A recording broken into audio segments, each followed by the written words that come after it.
More now on the landmark ruling in the High Court this morning that the Duke of Sussex has been awarded £140,000 after bringing a High Court phone hacking claim against Mirror Group newspapers.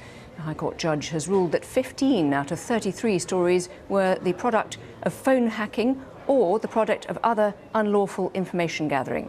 Well, the Mirror Group lawyers at the time rejected the allegations as entirely speculative, but they have issued a statement this morning saying we welcome today's judgment that gives the business the necessary clarity to move forward, and where historical wrongdoing took place, we apologise unreservedly.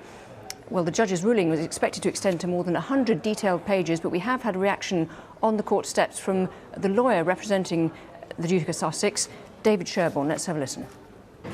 As will now be clear, Prince Harry, the Duke of Sussex, is unable to be present today due to the short notice which was given of the hearing. However, he's prepared a statement on this momentous win, which I will now share on his behalf.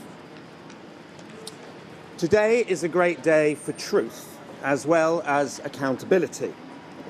The court has ruled that unlawful and criminal activities were carried out at all three Mirror Group newspaper titles, the Mirror, the Sunday Mirror and the People, on a habitual and widespread basis for over more than a decade. I'd like to thank my legal team for so successfully dismantling the sworn testimony of Mirror Group's senior executives, legal department and journalists who at least turned up to court, unlike their colleagues who were perhaps too afraid to do so. This case is not just about hacking. It is about a systemic practice of unlawful and appalling behaviour, followed by cover-ups and destruction of evidence, the shocking scale of which can only be revealed through these proceedings.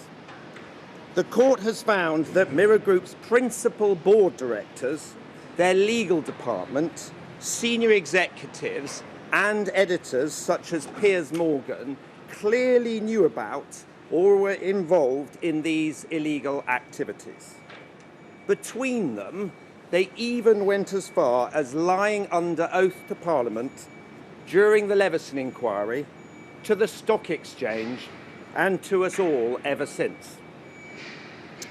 The journey to justice can be a slow and painful one, and since bringing my claim almost 5 years ago, defamatory stories and intimidating tactics have been deployed against me and at my family's expense.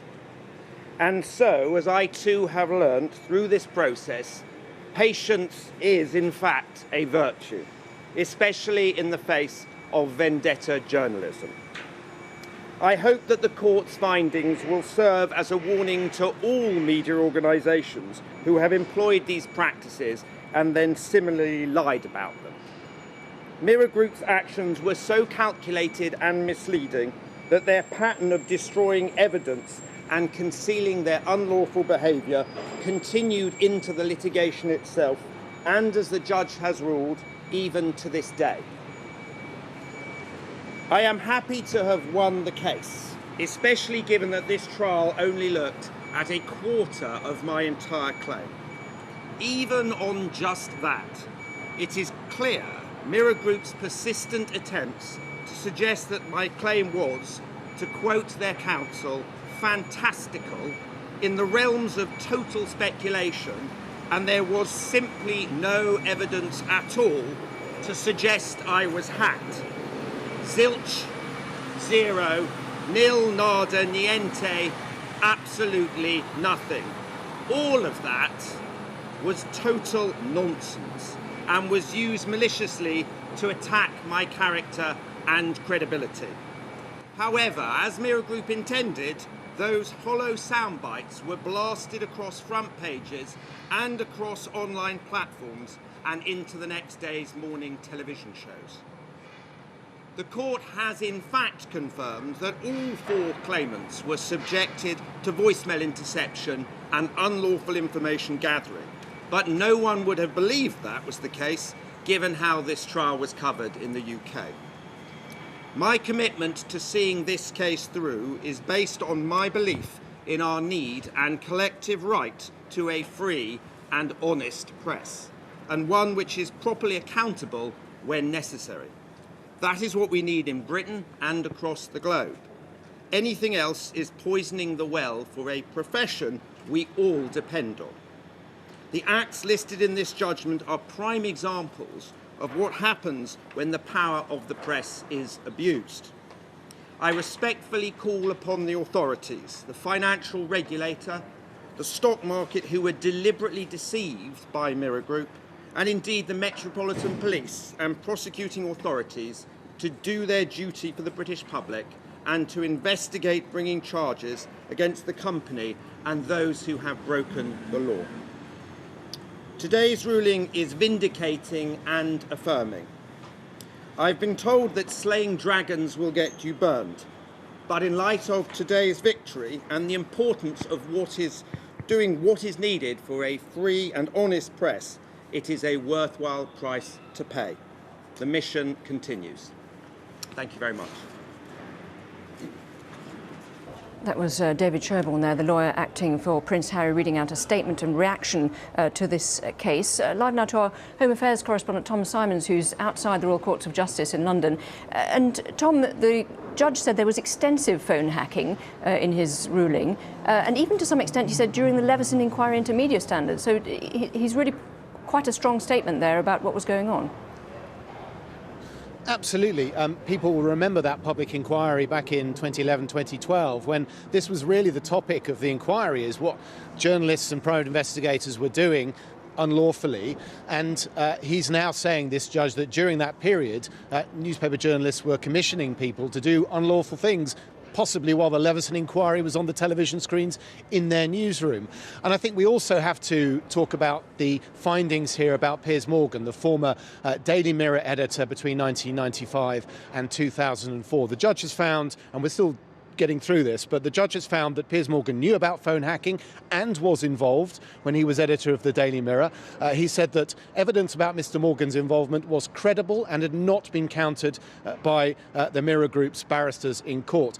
I'll give you a quick idea of what that evidence was. There was now an author, but then an intern, Omid Scobie, who said that he saw Piers Morgan discussing the possibility that a story about Kylie Minogue, the singer, had been obtained through phone hacking.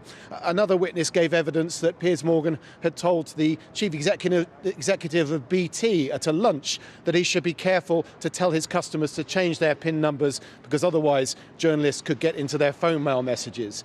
There was a story about Paul McCartney and Piers Morgan, the court heard, playing a tape in the newsroom of Paul McCartney's messages to his then partner Heather Mills, and suggesting that had somehow been illicitly obtained.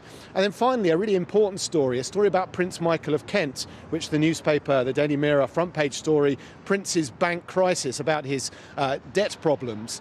And that story, it was alleged, was obtained by private investigators. And Piers Morgan is alleged to have known all about that. And eventually the newspaper dropped the story, effectively rode back on the story, and settled a case out of court. So all of that, the judge is saying, had a serious impact in his decision-making about Piers Morgan's knowledge and involvement. Let's come back to Matt. Matt, those findings about Piers Morgan will be quite controversial, won't they? They will be controversial. I mean, Piers Morgan has previously admitted that he knew about phone hacking. He says that he never instructed anyone to hack a phone, but the judgments are pretty damning in that they point to several occasions where it is thought that Piers Morgan knew about the phone hacking that was going on in relation to Prince Harry and some of the others here today. And actually, Piers Morgan did tell Amal Rajan in an interview with the BBC earlier this year, I never hacked a phone, I wouldn't know how to, I never told anyone to hack a phone, but crucially he said that he couldn't be sure that there had never been a story in his newspaper that had been obtained in this sort of unlawful way. Yeah, I mean, and we found today that there were clearly numerous articles that were the product of either voicemail interception or other forms of unlawful information gathering. And that's been, it's a damning judgment for the Mirror, and it's the judgment that Harry's dreamed of, really.